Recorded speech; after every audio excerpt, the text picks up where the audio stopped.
அன்பார்ந்த கோடான கோடி மக்களே எல்லாருக்கும் காலை வணக்கம். அதாவது என்ன சொல்லலாம் அப்படின்னு பார்த்தீங்கன்னா, எல்லாருமே தன் ஆசைன்றது ஒவ்வொரு மனிதனும் ஒவ்வொரு பெண்மைக்கும் ஆணுக்கும் இருக்கக்கூடிய ஒரு ஆசை. அந்த ஆசை அளவு மீறக்கூடாது. அளவு மீறி போச்சு அப்படின்னா படைச்சவனுக்கு தெரியும் யாருக்கு என்ன கொடுக்கணும், யாரை எங்கே வைக்கணும், யாருக்கு என்ன செய்யணும். இன்றைக்கி உனக்கு 100 கிடச்சதுன்னா அந்த 100 தான் உனக்கு கடவுள் படி அளந்தது. ஒருத்தருக்கு 1000 கிடைக்கும், அந்த 1000 அவருக்கு படி அளந்தது. இதை நினைக்கணுமே தவிர அவன் மேலோங்கிட்டான், அவன் என்ன போயிட்டான், அவன் கோடீஸ்வரன் ஆகிட்டான், அவன் பணக்காரன் ஆகிட்டான், அவன் கார் வாங்கிட்டான், பங்களா வாங்கிட்டான், இதெல்லாம் ஒரு காலமும் இறைவன் இதில் செல்லாது சாமி.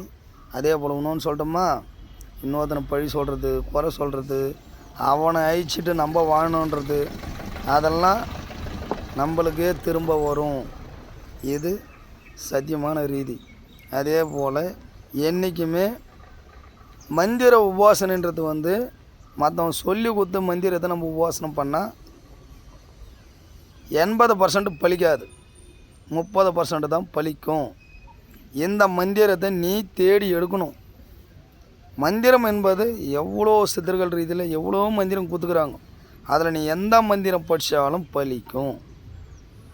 நீயா தேடு, நீயா அலே, நீயா திரிஞ்சாதான் அதனோட பலன் கிடைக்கும். கஷ்டப்படாத எதுவும் கிடைக்காது சாமி. அதை விட 1 to double இறைவன் ரீதி. அதனால் என்றைக்குமே இன்னொரு மேலே போகாமல் பொச்சிருப்பு போட்டி அவனை அழிக்கணும், அவனை அழிச்சிட்டு அவன் குடும்பத்தை கழிக்கணும், அவன் குடும்பத்தை கழிச்சிட்டு நான் வாழணும் அப்படின்ற எண்ணத்தை விட்டுடு. மீறி அதை நினச்சா சத்தியமாக உன் குடும்பம் தான் அழியும். நீ தான் ரோட்டுக்கு வருவ.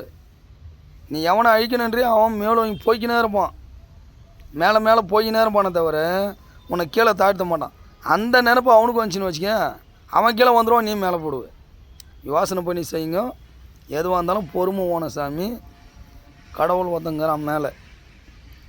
நீ என்ன பேசுகிறியோ அந்த வார்த்தை உன்னையே சேரும். நீ என்ன நினைக்கிறியோ அந்த எண்ணம் தான் உன்னை தோடும். அதனால் யோசனை பண்ணி செய்யுங்க. ஓம் நமோ நம சிவாய, ஓம் நமோ காலபைரவாய நமோ நமக, ஓம் நமோ கோரக சித்தராய நமோ நமக, ஓம் நமோ குலமணி குருதேவாய நமோ நமக, ஓம் நமோ காளிகாய நமோ நமக. எல்லாருக்கும் சொல்கிறேன், இப்போவும் நல்லதுக்கு மட்டும்.